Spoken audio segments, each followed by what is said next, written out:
Iyi ni radio BBC Gahuzamiryango. Ivugira i Londres kuri metero 19, 25, 31 na 41 ku mirongo ya FM mu karere k'ibiyaga binini no kuri internet kuri bbcgahuza.com.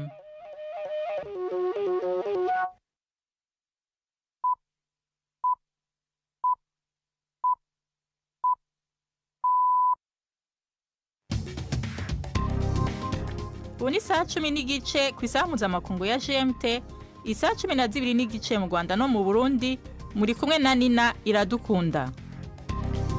Ndabahaye mwiriwe n'ikaze bakunzi ba BBC Gahuzamiryango. Izi ni ingingo z'amakuru yo kuri uyu munsi wa kabiri tariki 11 mu kwa kabiri mu 2025.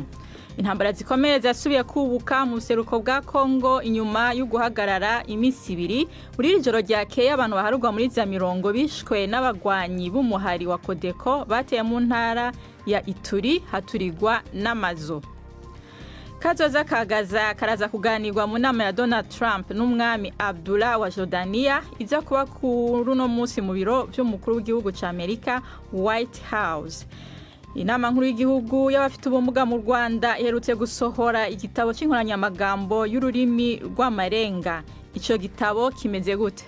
Hari ibishushanyo bigaragaza inyunguramagambo runaka cyangwa se ijambo runaka, muvuma ukora z'amaboko, igihimba mu maso n'amagambo ku ruhande asobanura kugira ngo ubashe kuvuga iryo jambo ushaka kuvuga.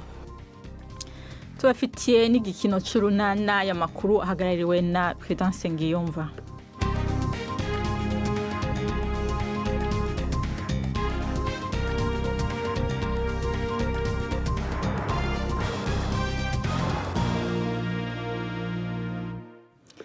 Amakuru yacu tuyahere mu karere k'ibiyaga binini.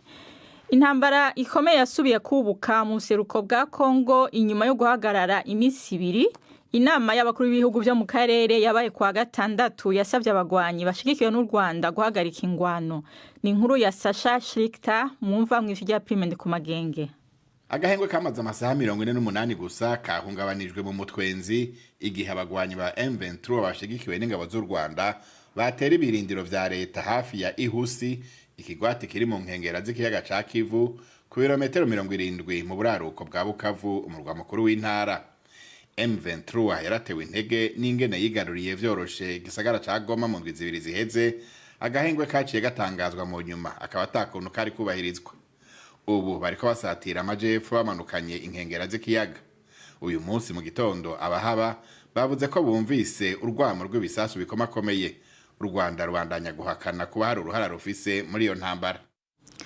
Amakuru ava mu buraruko bwa Kongo nyene hafi y'umupaka wa Uganda avuga ko hari ubwicani bwabereye mu ntara ya Ituri, aho abagwanyi b'umuhari wa Codeco bateye mu gicugu cyo kuwa mbere ibigwati bitatu uri mu gace ka Jugu bakoresheje inkoho n'imipanga bica abantu baharigwa muri za mirongo baturira n'amazu yabo. Amashirahamwe ya societe civile avuga ko abantu n'imiburi 52 bishwe. Umushingamateka wo muri ako karere yavuze ko bamwe bishwe barashwe abandi bacibwa imitwe. Hari imigwi myinshi yitwaje ibigwanisho ikorera hirya no hino mu buseruko bwa Kongo irondera kugenzura uduce dukungahaye ku mabuye y'agaciro. Tubandanyirize mu karere k'uburasirazuba bwo hagati ariko tuyafatiye muri Leta Zunze Ubumwe za Amerika. Kazoza kagaza karaza kuganirwa mu nama ya Donald Trump n'umwami Abdullah wa Jordania iza kubera mu biro by'umukuru w'igihugu ca Amerika White House. Bwana Trump yashigikiye ko ashobora guhagarika amamiliyari y'amadolari y'imfashanyo Amerika iha Jordania na Misiri mu gihe ivyo bihugu bitoshigikira umugambi wiwe wo kwigarurira Gaza no kwimurira abanyagihugu bo muri Gaza mu bihugu vyabo. Umwami Abdullah yaranse ico ciyumviro avuga ko igihugu ciwe carengewe kuko gisanzwe gifise impunzi amamiliyoni. Hagati aho inama nkuru y'umutekano ya Israel yakoranye nyuma yaho umugwi wa Hamas wangiriye kurekura kwa gatandatu abanya-Israel bari barafashwe bunyagano. Mu kiganiro yahaye BBC umukuru w'umugambwe wa Palestinian National Initiative Mustafa Barghouti yataye umwikomo ku mugambi wa Trump wo kwigarurira Gaza no kwimurira abanyagihugu mu bihugu bibanyi. ibi bivuze ubwicanyi bukorerwa ubwoko bw'abanyepalestine bose bari i Gaza. Ni gute wakomeza guhagarika imirwano mu gihe bari gutera ubwoba abantu yuko bagiye kubakura burundu ku butaka bwabo? Ntabwo nibaza yuko uruhande rw'abanyepalestina rwifuza yuko ihagarikwa ry'imirwano ripfuba. Baravuga yuko bari kubikora kuko bifuza ko Isiraheli ikomeza gukora ibyo yiyemeje mu masezerano yo guhagarika imirwano. Tukivuga ku makuru y'umutekano, inama nkuru y'umutekano wa Israel yakoranye kugira ngo ifate ingingo y'izokora inyuma yaho umugwi Hamas uvugiye ko bangiye kurekura abandi bantu bafashwe bunyagano gushika hagize ibindi bitangazwa. Mu kwishura, Perezida Trump yagabishije ko ashobora gufuta amasezerano y'agahengwe ingwano zikasana mu gihe Hamas itorekura inyagano zose zisigaye gushika ku gicamunsi cyo kwa gatandatu. Ni inkuru ya Yolande Nere mwumva mu ijwi rya Yvette Kabatesi.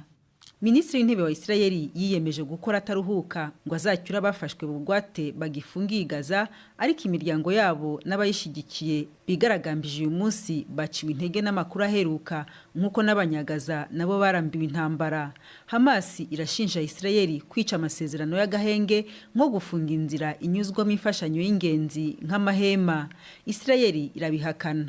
Kugeza ubu ntiratangaza gahunda yayo nyuma yaho Trump atangarije ibikangisho byo ku rwego rwo hejuru. Mu itangazo, Hamas yavuze ko imiryango ifunguye ku bahuza mpuzamahanga bifuza kugira icyo bakora ngo amasezerano yo guhagarika imirwano yongere yubahirizwe. Umuyobozi wo hejuru muri Hamas yamaganye icyo yise imvugo y'ibikangisho ya Trump. Umuyobozi ushinzwe kugenzura ibikorwa byo ku mupaka muri Leta Zunze Ubumwe za Amerika yabwiye Papa kwibanda ku bireba Kiliziya Gatolika nyuma y'aho nyir'ubutungane anengeye politike y'ubutegetsi irebana n'abimukira. Tom Homan yavuze ko Papa atagombye kwibasira Amerika ahubwo ko agomba gutunganya Kiliziya ye. Papa Francis yari yamaganye uburyo abimukira bafatwa ku butegetsi bwa Perezida Trump mu ibaruwa ifunguye yandikiye abasenyeri bo muri Leta Zunze Ubumwe za Amerika. Papa kandi yavuze ko igikorwa cyo kwirukana ku ngufu abahunze ubukene, itotezwa n'akarenganyo byangiza icyubahiro cy'abantu. Yanatsindagiye ko gutekereza ko buri mwimukira wese udafite ibyangombwa ari inkozi y'ikibi atari byo. Ubu ni saa 10:37 muri studio za BBC i London, ni saa 12:37 nyene mu Rwanda no mu Burundi. Aya makuru murayumva no kuri radio Humuriza FM mu Burundi, kuri Kisoro FM mu manuko bwa Uganda, ku rubuga rwacu rwa internet arigo bbcgahuza.com no kuri Facebook live. Amakuru yacarabandanya inyuma y'akaruhuko gato.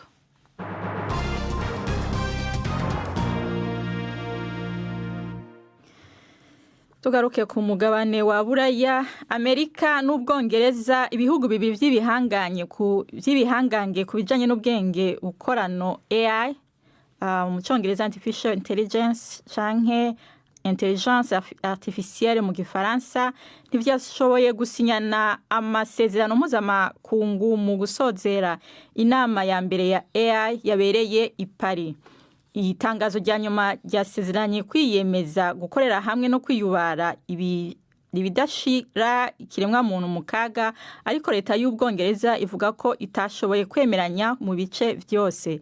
Icegera ca Perezida wa Amerika J.D. Vance yavuze ko abitabiriye iyo nama ko amategeko menshi cyane ari ingorane ku gisata ca AI. Ariko majambo yiwe yo gusozera, Perezida w'Ufaransa Macron yavuze ashimitse ko bikeneye ko abaho amategeko ahuriweko.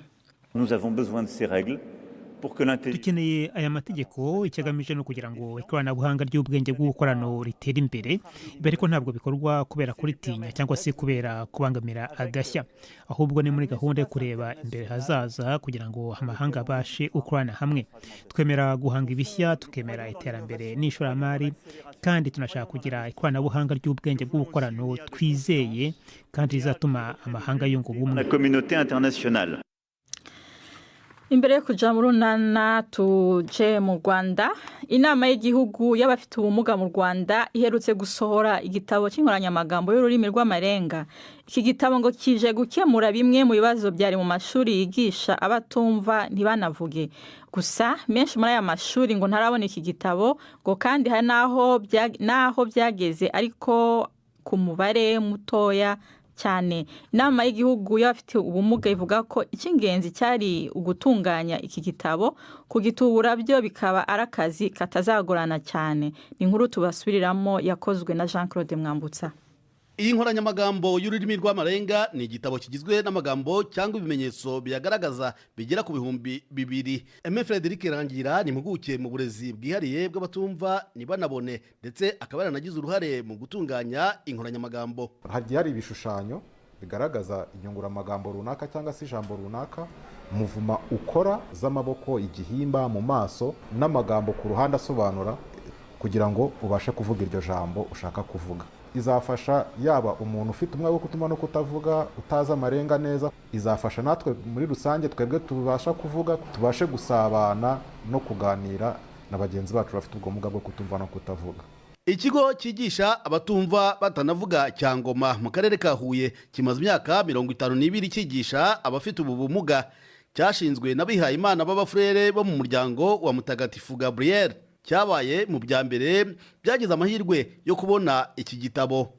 Frere Jean Claude Munyaneza niwe muyobozi w'iki kigo, ubu gifite abana 120 bafite ubumuga bwo kutumva no kutavuga. Bizadufasha cyane bifashe abarimu bashya kuba bakwihugura, ndetse n'abasanzwe bagenda bamenya amarenga agezweho, kuko amarenga ni nk'urundi rurimi, n'ururimi narwo rukura rutera imbere kuko hagenda hazamo amagambo mashya. Birumvikana rero ko muri iyo dictionary harimo n'amagambo mashya natwe tugomba kwiga, abakoresha ururimi rw'amarenga n'abashaka urwiga bose. Madame Kabatesi Beatrice ni umwarimukazi muri iri shuri, yigisha mu mwaka wa 2 w'amashuri abanza ku bana batumva ntibanavuge. Mbere kitaraboneka urumva hari imbogamizi nyinshi, ku buryo hari amagambo amwe n'amwe tutashoboraga kubonera amarenga, hanyuma tukirwanaho ku buryo umwana byumva. Ariko iki gitabo aho cyaziye, nibura ubasha kubonamo rya jambo n'irenga bijyanye. Imbogamizi zirahari. Icyo gitabo ni kimwe mu kigo cyose, mwarimu yirwanaho akaza akareba rya jambo atasobanukiwe, turategereje kugira ngo babihindure byinshi, nibura buri mwarimu abone igitabo, buri mwarimu agira igitabo. Umutara Deaf School ni irindi shuri riha uburezi bwihariye abafite ubumuga bwo kutumva no kutabona. Ryo ni ishuri ryigenga riri mu karere ka Nyagatare mu ntara y'Uburasirazuba. Ubwo nabasuraga bari bataragerwaho n'iki gitabo, ariko bafite icyizere cy'uko kizaboneka vuba. Umuyobozi w'ikigo Madame Elevania Kamana avuga ko iki kizahindura byinshi mu myigishirize. Rwa rurimi rw'amarenga ruzaba rumwe, kuko ubundi ujya usanga nk'aho hari ukuntu harimo ibinyuranye bitewe n'uko wenda inkomoko y'uwarwigishije aho yabikuye, ugasanga bisa nk'aho harimo utuntu tugiye dutandukanye. Ariko kuko inkoranyamagambo izaba ari imwe ku gihugu, ndakeka ururimi rw'amarenga ruzatera imbere, kandi rutera imbere ku kigero kimwe. Inama y'igihugu y'abafite ubumuga niyo iri ku isonga y'itegurwa ry'iyi nkoranyamagambo, nayo yemera ko ibitabo byasohotse ari bikeya, gusa ngo icy'ingenzi ni uko intambwe ya mbere yatewe, dore ko hifuzwa ko ururimi rw'amarenga rwashyirwa mu rutonde rw'izemewe gukoreshwa mu gihugu. Kimwe n'abafite ubundi bumuga butandukanye, umubare w'abatumva ntibanavuge nturamenyekana, gusa ni bamwe mu bafite inzego zibahagarariye zikomeye, nk'ihuriro ry'igihugu ry'abatumva ntibanabone rigaragaza ko rikomeye cyane, ndetse rikaba ririmo n'abantu bize bakaminuza. Jean Claude Mwambutsa, BBC Gahuza Miryango, i Kigali. Ubu ni saa 12:43 mu Rwanda no mu Burundi, n'umwanya w'igikino c'urunana.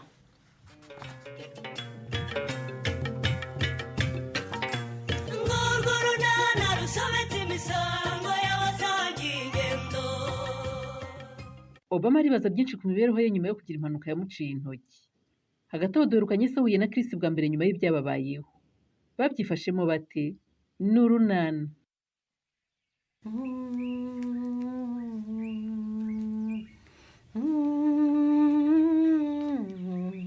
benye ni hano waraye? oya none se ujya kugenda ikibite ko waje kuryama mu ntebe hano mwana wa? narambiwe uburiri mama. wese kuzindutse ugiye? ngiye mu misa ya mu gitondo cyangwa se nyereke kuyijyamo hanyuma ndebe utwo nagukwakwanyiriza urye dore urashonje mwana wa, dore urashonje rwose pe. mama agahinda mfite ntikanyemerera kugira icyo ndenza umuhogo. none se ngo urashaka kwiyahuza inzara koko nye? ni mugoroba naraye muye na Chris mama. mwawe yemera ko muvugana se?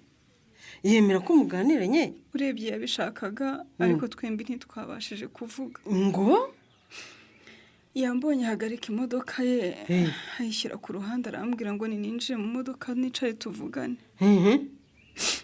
maze kwicaramo arahindukira arandeba, ariwe kuvuga biramunanira nanjye birananira, ahubwo amarira atangira kwizana mama. umva kandi nyesira kuki se utamusabye imbabazi ngo umusobanurire ahubwo ukarira gusa? umva se cyanyishe kurushaho kikaba aricyo cyatumye ntaguheka ijoro ryose mama. Chris yamfashe mu biganza amfata nk'ugiye kugira icyo ambwira. ubwo ngeneye natangiye kurira bucece. ngiye kubona mbona nawe amarira arisutse. umuntu w'umugabo se amarira? ndakubwiza ukuri mama. yarize kandi nabonaga ko afite umubabaro mwinshi rwose. ubwo rero nanjye naryamye najya kugira ngo ndasinziriye, iyo shusho ikagenda ingaruka mu maso. Chris naramubabaje cyane mama, naramubabaje. ngahorekera kuri rero nanjye udatuma ndira rwose. ese ubwo ujya wibuka ko ibi byose byambayeho ari ukubera wowe mama? iyo nakumvira mvanye mbabarira ntunshinje ibyakubayeho. byose ni wowe mama. njye nashakaga kubwiza Chris ukuri. nashatse kumubwiza ukuri hakiri kare ngo nkunda azi neza uwo ndiwe ko mfite Lopez. uribuka inshuro zose wabimbujije n'ubwoba wanteraga bwatumye ntavuga. nye mbabara sinshaka kubyuka ntongana nawe muri iki gitondo. byemere ko uyu mubabaro njye na Chris dufite ari wowe wawuteye. mbabarira nye rekeraho nta soni. kare kose ujya kubyara ufite imyaka 10 n'ingahe se ni njyewe warangwa idanere nabigutumye? nakoreka nigire mu musa udatuma ncumura muri iki gitondo. ubakikanywa yewe sinzi ko nzabishobora busho. iki sinzi ko nzabyakira n'ukuri. ibigize kandi ariko ubwo ntiwabonye uko Obama akaraba mu maso? nabibonye ariko rero aranakarabye da. ubu koko nzakira ko umwana wanjye afite ubumuga bwa burundu yatewe na batiri ya telefone? none se ko ntacyo twabikoraho ngo intoki ze zigaruke Kankwanzi, urumva twabigenza gute? byose ni wowe. ni wowe wamereye umwana kiriya kibatiri wari wavanye muri telefone yawe. uhore wumve Kankwanzi, tega amatwi wumve. nk'abandi bose se nzi ko rwose ibikoresho nka biriya bibitse ubugome bushobora guteza impanuka. urumva iyo mbimenye umwana wanjye ntiyari kuyinsaba ngo nyimuhe. ariko rero bushombe kugeza ubu ngubu sinumva ko ibyabaye ari impanuka. none se niba atari impanuka wowe urumva ari iki? ubu si igihe abantu batungiye telefone kuki nta wundi muntu turumva yaturikiyeho hano i Nyarurembo? birashoboka ko ari ubwa mbere bibaye nangaha, ariko hakaba hari ahandi byabaye. ibikoresho byose by'ikoranabuhanga bishaje ntibigomba gukinishwa kuriya. babarira cyane bushobo ntazi senzi nyina. ngo iki? ubwo se ushatse kuvuga iki? ko hatabuze abanyeshyari babiri inyuma bashatse ko umwana wanjye ahavana ubumuga. utiki ariko se Kankwa, ko ibyabaye ari ku manywa, abana ubwabo akaba ari bo bafashe izo batiri bakazicomekaho insinga ntazi aho bavanye bakazihuza n'umuriro, bikaba byarabateje impanuka kuko abantu. kandi bushombe ubwenge bwawe bujya bucurama. ngaho wagiye mu mashuri none usigaye wizera iby'ubwiwe byose. ariko se Kankwa, nagiye mu ishuri gucurika ubwenge cyangwa nagiye kubushakayo? ubwo baguhaye bwacuritse ubwo wahoranye. kuki utumva ko biriya bintu atari gusa ko hashobora kuba hari ikibyihishe inyuma? nta kibyihishe inyuma mbonye aho ngaho rwose Kankwa. igikwiye gukorwa ni uko dushaka ko ibikoresho by'ikoranabuhanga tutagikoresha, tutongera kubishyira hafi y'abana. uramponda sinoga busho. hari umugome we nako umurozi waterereje umwana wanjye inkuba muri iriya bateri agamije kumwica. ahubwo ziriya ntoki zabaye igitambo cy'ubuzima. niko Kankwa, ubwo ni ukutekereza koko ese kubihakana nk'aho ubizi neza inkomoko yabyo ntiwabona ubizi neza ko ari abakurambere b'iwanyu banciriye intoki z'umwana nanjye nkaba ndimo kurindagira nkeka uwandogeye bisho ceceka hatagira ukumva kankwa mbabarire soni ibyabaye byatewe no kutamenya ko batiri na telefone n'ibindi bikoresho bimeze nkabyo bibitse uburozi bwangiza yego ye hanyuma rero igikwiye gukorwa ni uko abantu bakwiye kwirinda kubyandika aho babonye bose uranyumva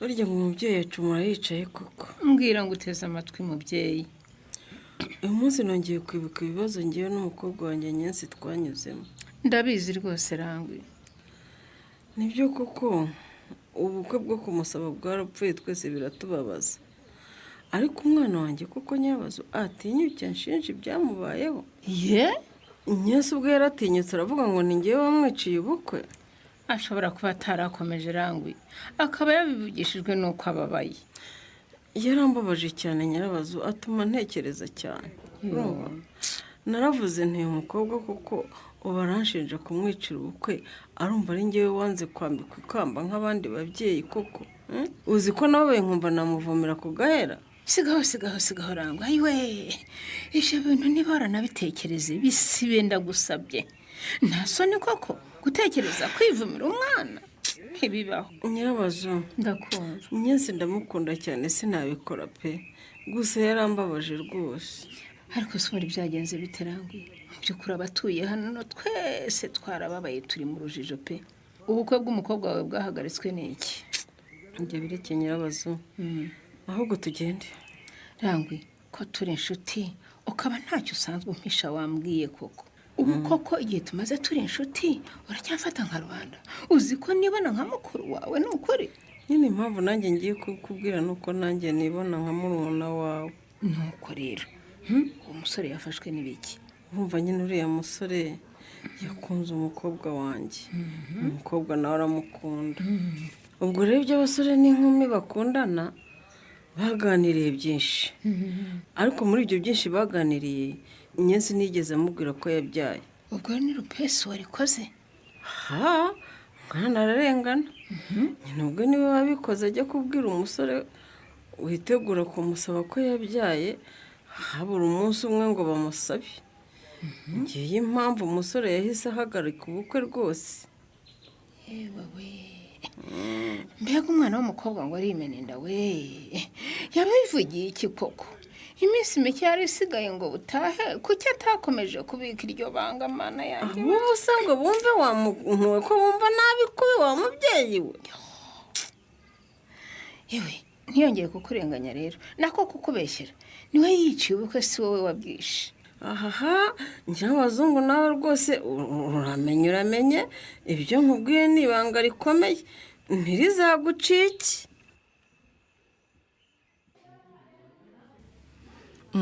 wumvise umwana wanjye ameze atemuga umwana ameze neza cyane nadi ngahe gukumana ukuze wicare kandi rero ndagushimira ko ibyo twavuganye ubushize wabyitayeho uyu munsi waje ufite isuku ubushize navuye mfite isoni pe ukomereza aho rwose isuku ni ngombwa cyane ku mugore utwite isuku muri rusange harimo iyo ku mubiri n'imyambaro ndetse uhore wisukuye hariya hantu aha nubwo bitoroshye ngo sharitike kenze nkabasha kuhasukura da nanze ko mwongera kungaye ndabizi ko bitoroshye ariko ukomeze ukoresha amafaranga y'ingoboka uhabwa neza mu kwita ku mirire yawe n'iyo suku ko ngerageza mugambirimo pe ndabigushimira rwose ukomerezaho ikindi rero karame ugomba kwitegura kubyara yego ni ugushaka imyenda ishyushye uzambika uruhinja ikaba iteguye kandi isukuye ugategura imyenda y'umubyeyi naho ikaba imeshe neza n'indyo yuzuye umubyeyi azarya igihe azaba yabyaye aha ahubwo mu kwitegura kubyara uteganya umuntu wizeye uzaguherekeza kubyara si byo uzagusigarira ku rugo n'amafaranga y'urugendo muga simakana ko rwose ibyo byose mumbwira ari ngombwa ndanabikeneye pe ariko ubushobozi mfite ni buke pe ntaho gusaba gukora ibirenze ubushobozi bwawe Nadine ni ukukubwira ibyo ukeneye nk'umubyeyi uri hafi kubyara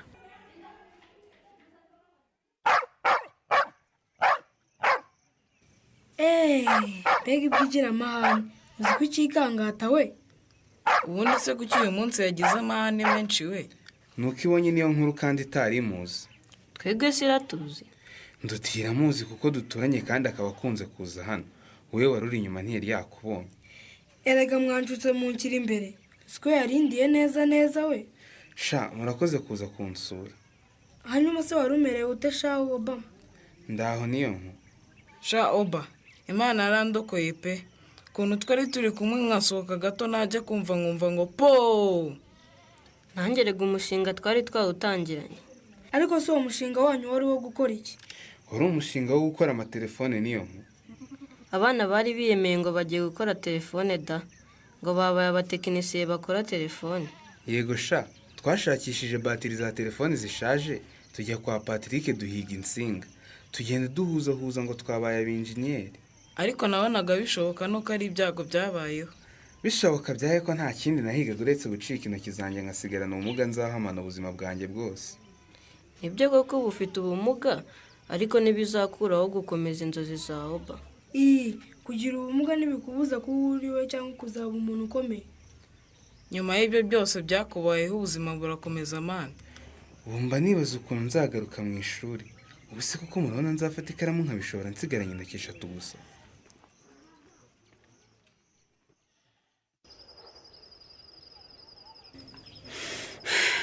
Mbwira rero uko byagenze aho nagusize we na Chris cyagihe.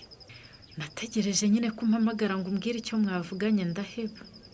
Tuvuga iki bude? Ari igihe sinabashije kuvuga kandi na Chris nuko ntacyo yambwiye. Mwaricaye murarebana gusa rero. Gira uti turarira gusa bude? Na Chris se? Nawe yarariraga cyane. Twararebanye ari njye amarira arisuka, ngiye kubona mbona nawe nuko amarira arisutse. Kandi habura utinyuka nibura ngo ahobere undi. Nararize nawe ararageza aho arambwira ngo umugoroba mwiza. Nsohoka mu modoka ye, nirukira mu rugo iwacu maze ngeze mu cyumba ndaturika ndarira koko. Nako nabyita kuboroga bude. Uzi ko wagira ngo ni filime mwakinnye. Ni nkayo neza. Ntakubeshye bude. Ndakumva. Byanze kumva mu mutwe neza. Ijoro ryose sinasinziriye. Nabyibukaga nkumva agahinda karanyishe. Chris naramubabaje cyane pe. Ntiwamubabaje ubigambire kuko nawe urababaye inshuti yanjye. Bude, kuva nabaho nibwo bwa mbere nabonye umuntu w'umugabo arira kuriya. Ndatekereza ko ari igihe wabiteye rero nkumva mbuza amahoro mu mutima pe. Sha inkuru yanyu irababaje byo. Yewe sinzi icyo nakora ngo nsabe Chris imbabazi kandi abone ko rwose nzimusabye mbikuye ku mutima bude. Ubu nakora iki ngo mwumvishe ko ntamuhisha ari amakuru y'ubuzima bwanjye ku bushake bwanjye koko bude? Uko biri kose ugomba gushaka uko bimubwiranye. Ubuse Chris azemera kuko ubwanjye numvaga nabivuga nkabuzwa na mama. Bude Karame, nubwo yareka kongera kunkunda ariko byibura kumva ukuri kwanjye. Ntamfate nk'umuhemu pe. Ntandebe nk'uko yandebaga nimugoroba. Bude, gira inama sha. Nzakora iki ngo Chris nkunda yumve ko ntamubabaje ku bushake kandi yumve ko nsabye imbabazi mbikuye ku mutima koko.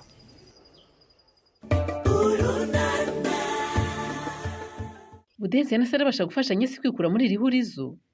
Wowe se ubona kwiye gukora iki? Naho mu kiganiro runana cy'ubutaha. Barakoze mu gikino cy'urunana. Imbere yo kubasezera nkundira ndabibutsa incamake y'aya makuru. Amakuru ava mu buraruko bwa Kongo hafi y'umupaka wa Uganda avuga ko hari ubwicani bwabereye mu ntara ya Ituri. Abagwanyi b'umuhari wa Kodeko bateye mu gicuku cyo kuwa mbere bigwati 3 uri mu gace ka Jugu bakoresheje inkoho n'imipanga bica abantu baruyugwa muri za mirongo banaturira n'amazu yabo. Kazoza kagaza karaza kuganirwa mu nama ya Donald Trump n'umwami Abdullah wa Jordania iza kubera mu biro by'umukuru w'igihugu ca Amerika White House. Bwana Trump yashikirije ko ashobora guhagarika amamiliyaridi y'amadolari y'imfashanyo Amerika iha Jordania na Misiri mu gihe ivyo bihugu bitoshigikira umugambi wiwe wo kwimurira Gaza, kwigarurira Gaza no kwimura abanyagihugu muri Gaza muri ivyo bihugu. Amakuru no munsi rero agarukiye ngaha mwashikirijwe na Nina Iradukunda, yarahagarariwe na Prudence Ngiyumva mu buhinga bw'ivyo twafashijwe na Derek. Nakoze kubana natwe na Gawane.